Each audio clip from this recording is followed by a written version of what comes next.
Malaysia memiliki keistimewaan yang berkait rapat dengan ciri-ciri latar belakang masyarakatnya yang terdiri daripada pelbagai etnik. Mereka saling berhubungan dengan menggunakan bahasa Melayu yang diiktiraf sebagai bahasa kebangsaan dalam pertuturan harian sehingga membolehkan mereka bertutur dengan fasih. Keadaan ini menunjukkan bahawa masyarakat Malaysia dapat hidup bersatu walaupun mempunyai bahasa, agama dan kepercayaan yang berbeza. Apabila Malaysia ditubuhkan pada tahun 1963 sebagai sebuah negara dengan identiti nasional tersendiri, pertubuhan ini diikuti dengan pembentukan satu bangsa Malaysia yang saling bertolak ansur dan sentiasa memahami segala adat atau kepercayaan setiap kaum atau dengan kata lain menghormati antara satu sama lain. Kumpulan etnik di Malaysia telah diberikan kebebasan dalam mengamalkan cara hidup masing-masing termasuklah perkara yang berkait dengan warisan budaya.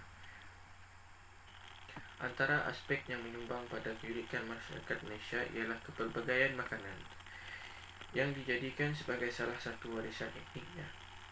Aspek ini memberikan ruang pada pembentukan kesempatan sosial yang secara tidak langsung mencerminkan latar belakang kehidupan masyarakat Malaysia. Setiap kumpulan etnik memiliki warisan jenis makanan yang beraneka jenis, warna dan rasa serta memaparkan sejarah masakan yang menarik untuk diketahui dan dipelajari bersama.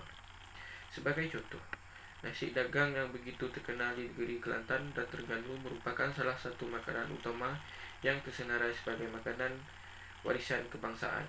Jika diseluruhi kisah di sebalik nasi dagang ini, apabila kita merujuk pada versi asal-usul makanan ini daripada negeri Terengganu, masyarakat nelayan di Terengganu dikatakan telah menghasilkan nasi dagang sebagai bekalan buat mereka ketika keluar mencari rezeki di lautan.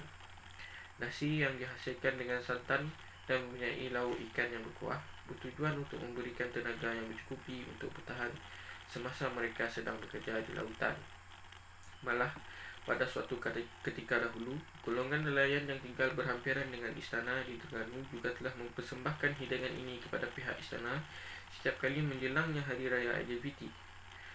Hari ini dianggap sebagai satu simbolik kerana hidangan nasi dagang juga merupakan antara hidangan kegemaran golongan kerabat istana dan merupakan hidangan istimewa pada setiap kali acara dan perayaan di Terengganu.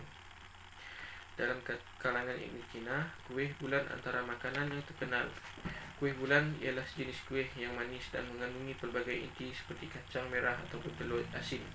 Kini di Malaysia terdapat pelbagai versi kuih bulan dan terdapat juga kuih bulan yang halal yang sesuai untuk orang Islam menikmatinya. Menurut hikayat Cina, kuih bulan berasal daripada sebuah kisah lalu negara Cina semasa pemerintahan Puak Monggol ketika dinasti Yuan yang merupakan seorang pemerintah yang tegas dan kejam.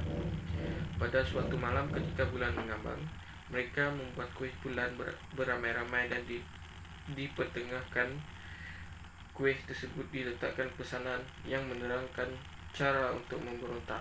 Ada kisah lain pula mengatakan bahawa kuih bulan dibuat sebagai tanda untuk persembahan Dewa Dapur. Kesimpulannya, kita dapat lihat betapa makanan merupakan satu aspek yang penting dalam mengukuhkan jalinan sosial antara etnik Indonesia. Kesepaduan sosial yang terbina daripada aspek ini dapat membuktikan kepada dunia bahawa negara Malaysia boleh dijadikan sebagai sebuah negara contoh, iaitu walaupun masyarakatnya terdiri dari pelbagai etnik, ras dan agama, namun masih dapat bersatu dan saling menghormati.